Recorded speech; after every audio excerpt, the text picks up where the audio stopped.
പ്രിയപ്പെട്ടവരെ, നിങ്ങളുടെ പ്രിയപ്പെട്ട വ്യക്തി ഇപ്പോൾ എന്ത് ചിന്തയിലാണ് എന്നുള്ളത് നമുക്ക് ചോദിച്ചു നോക്കാം. ഒരു നോ കോൺടാക്ട്സിലൊക്കെ നിൽക്കുന്ന ബന്ധങ്ങളാണെങ്കിൽ, അല്ലെങ്കിൽ നിലവിലൊരു പ്രണയം ജസ്റ്റ് ഒന്ന് പറഞ്ഞിട്ട് നിൽക്കുന്ന ഒരു ഉത്തരത്തിന് വേണ്ടി നിൽക്കുന്ന സമയമാണെങ്കിൽ എന്താണ് നിങ്ങളുടെ വ്യക്തിയുടെ മനസ്സിലെന്ന് നമുക്കൊന്ന് നോക്കാം.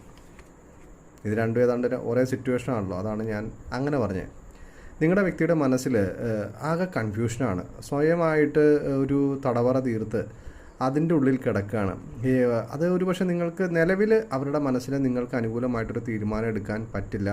അവരുടെ കണ്ണും കൈകളും ഒക്കെ ബന്ധിച്ചേക്കാണ്. പക്ഷേ ഇതവർ സ്വയം ഉണ്ടാക്കി വച്ചിരിക്കുന്ന ബന്ധനമാണ്. വേണമെന്നുണ്ടെങ്കിൽ അവർക്ക് ഈ ബന്ധനം പൊട്ടിക്കാവുന്നതാണ്. അല്പം കൂടി ഈസി ആയിട്ട് പറയുകയാണെങ്കിൽ അവർ വളരെ ഓവർ തിങ്ക് ഒക്കെ ചെയ്ത് ഇതുമായിട്ട് മുന്നോട്ട് പോകണോ എന്നൊക്കെ ഉള്ളൊരു വല്ലാത്തൊരു ചിന്തയിലാവാൻ തരമുണ്ട്. അപ്പോൾ എന്തായാലും നിങ്ങളുടെ വ്യക്തി എന്തോ ഭയങ്കര കൺഫ്യൂഷനിലാണ് എന്ന് മാത്രം മനസ്സിലാക്കുക. എന്തായാലും നിങ്ങൾക്ക് ആ കൺഫ്യൂഷൻ മാറ്റിക്കൊടുക്കാൻ പറ്റുന്നതാണെങ്കിൽ ജസ്റ്റ് ഒന്ന് ട്രൈ ചെയ്ത് നോക്കിയാലേ. അപ്പോൾ നാളെ വീണ്ടും പുതിയൊരു മെസ്സേജുമായിട്ട് നമുക്ക് വീണ്ടും കാണാം.